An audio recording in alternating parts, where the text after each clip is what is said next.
Goeiemôre vriende, dit is vandag inderdaad Woensdag, die 22ste April. Mag dit regtig vir julle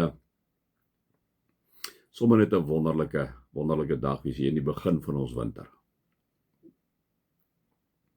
Ons raak net so wyle stil.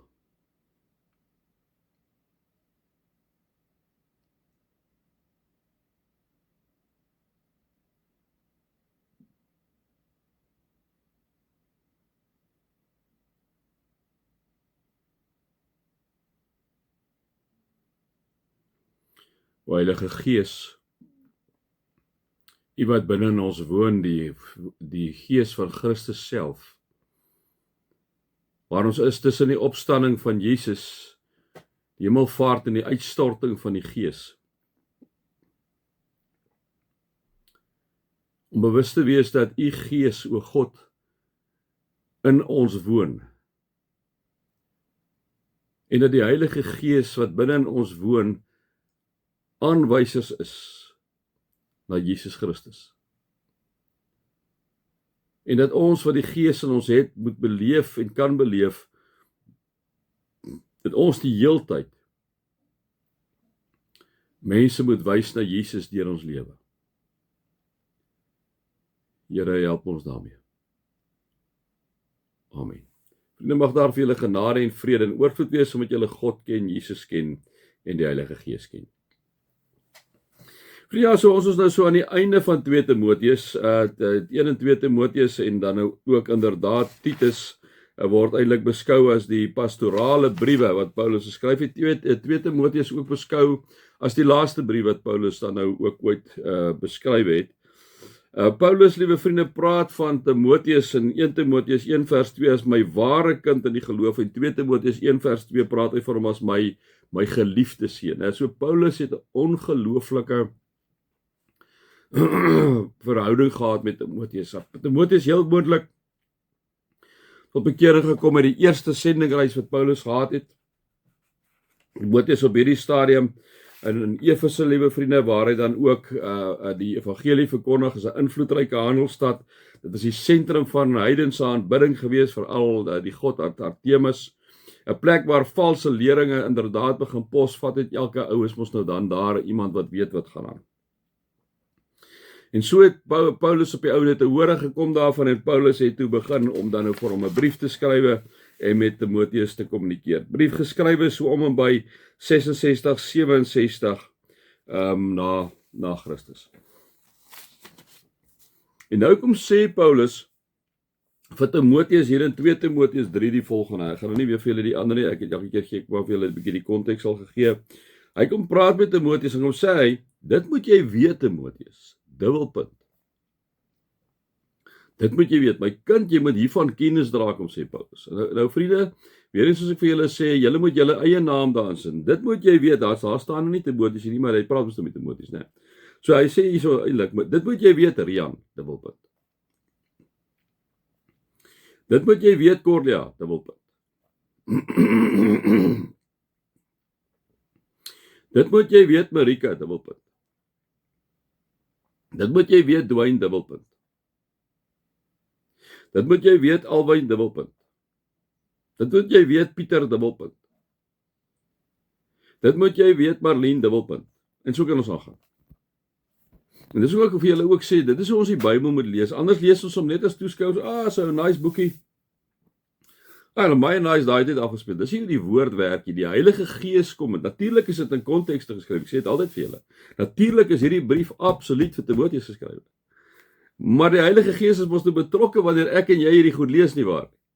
So die Heilige Gees kom praat hier in die boek met jou en my. Daarom sê ek, ons moet die boek persoonlik maak in die sin van om te sê, maar o Heilige Gees, wat kom sê u deur hierdie boek vir my? Ek is nie Timoteus nie, dit is so. Maar u kom praat mos met my asof ek Timoteus ook is, né? So dit is hoe ons altyd na die Bybel moet kyk, nie? Anders lees ons wat Dawid sê en lees ons wat Petrus sê, lees ons wat Matteus sê. So nee, wat dit is hulle goed. dit is daar geskryf, ons moet die konteks in ag neem, ons moet weet wanneer goed, soos byvoorbeeld die vrou vriende wat moet stil bly, weet mos nou, dit is 'n kulturele ding, ons kan nie daarby, dit moet ons regstel, dit stel ons ook reg, né, ensovoorts. Dit moet jy weet, Rian, dit moet jy weet, Pieter en Swan. In die laaste dae sal daar swaar tye kom. Want ons is in die laaste dae. Wanneer die laaste tyd is, dit weet ons nou nie, né? Wanneer die eindtyd presies is, dit weet ons, kan 2000, 3000, 'n miljoen jaar wees. Ons weet dit nie, maar as ons na alles rondom ons kyk, lyk dit vir ons of ons in die laaste dae is. So ons is eintlik inderdaad altyd in die laaste dae, né? In die laaste dae sal daar swaar tye kom. Die mense sal selfsugtig wees, geldgierig wees. Nou kom ons net gou by die twee, is dit nie waar nie? Mense is geweldig selfsugtig, mense is geweldig geldgierig, die sien ons in ons regering, dis volop. Voor 'n veer vir ander mense, né? Absoluut, jaag geld na. Maak nie saak hoeveel lyk jy daar agter uit. Nou sê Paulus, jy moet weet in die laaste dae sal daar swaar tye kom. Hoekom? As gevolg waarvan sal die swaar tye kom? As gevolg van mense wat selfsugtig is, gaan dit oor me, wat met die ander gebeur, gee my. Hy's geldgierig, sodat ek net keer geld kry, maak ek nie 'n saak of ek op 110 mense trap. Hy sê, dit is swaar tye, daar sal groot praterig wees. Mense praat groot, ja, dit is ek, dit hang van my af, kyk, ou Trump is natuurlik 'n absolute 'n groot voorbeeld daarvan. Absoluut groot praterig. Hy is verwaand en beledigend, né? Dit is nou baie goeie eienskappe wat ons op hierdie stadium van 'n Trump sien.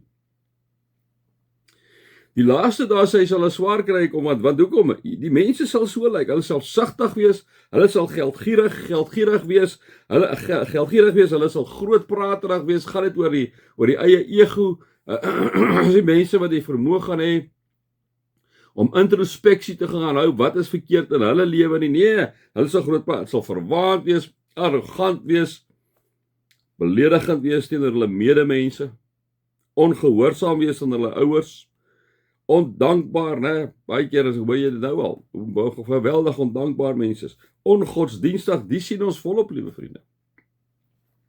Dis die laaste dae, ongodsdienstig, wat beteken dit om ongodsdienstig te wees? Dit beteken jy is nêrens betrokke nie.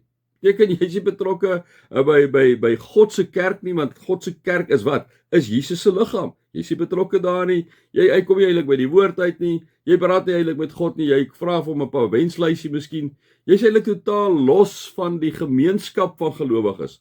Jy laat eintlik nie meer dat God se woord jou rigting bepaal nie. Ongodsdienstigheid, dis volop vriende. Europa en daai plekke volop. Ons land volop. Hulle sal liefdeloos en onversoenlik wees, kwaadpraters wees, bandeloos wees. Bandeloos beteken maar net seksueel losbandig wees, né? Wreed, ons sien dit vriende, ons sien dit hier rondom ons, né? Sonder liefde vir die goeie, ons sien dit is volop, ons regering is weer eens 'n mooi voorbeeld, nie die hele regering, maar omtrent 3/4 as dit nie 90% is van hulle nie. Hulle sal verraaiers wees, roekeloos, hooghartig, hulle sal eerder liefde vir genot hê, as liefde vir God, né? Eerder liefde vir genot hê as liefde vir God. Jy sien dit, liewe vriende, jy sien dit op Sondae byvoorbeeld. Sondae is vir mense niks meer nie. Het gaan eintlik net oor hulle eie genot, het gaan oor me. Hulle sal nog die uiterlike skyn van godsdienst hê. Baie mense so 'n sousie behoort. Hy sê, nou Paulus kom sê wat Timoteus, dis so die laaste dae lyk. Hy sê jy moet dit in gedagte hou. Die swaar tye kom, hoekom? Omdat dit is hoe mense lyk. Hulle gee eintlik nie meer om nie. Hulle sal nog die uiterlike skyn van God, so hulle sal lyk, hulle sal nog die regte geleidemakers in geselskap bekom, maar hulle is soos 'n leedop, daar gaan niks aan nie. Maar die krag van die godsdiens sal hulle nie ken nie. Hulle sal nog die uiterlike skyn van die godsdiens hê, maar die krag van die godsdiens sal hulle nie ken nie. Hulle sal nie ken nie. As jy Sondagoggende, liewe vriende, of Sondaande die gemeenskap van gelowiges daar saam is om God te aanbid, dis waaroor dit gaan. Jy gaan nie kerk toe nie, ek en jy is nie kerk. Om God te gaan aanbid. Liewe vriende, dit is deel van ons DNA. Dit is deel van 'n gewoonte in ons lewe wat crucial is vir ons.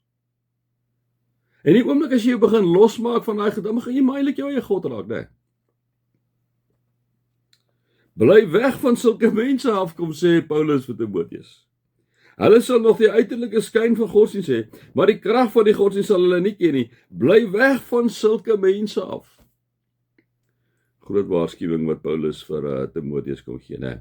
Maar dit moet julle weet, dubbelpunt Piet Jan Koos, in die laaste dae sal daar swaar tye kom.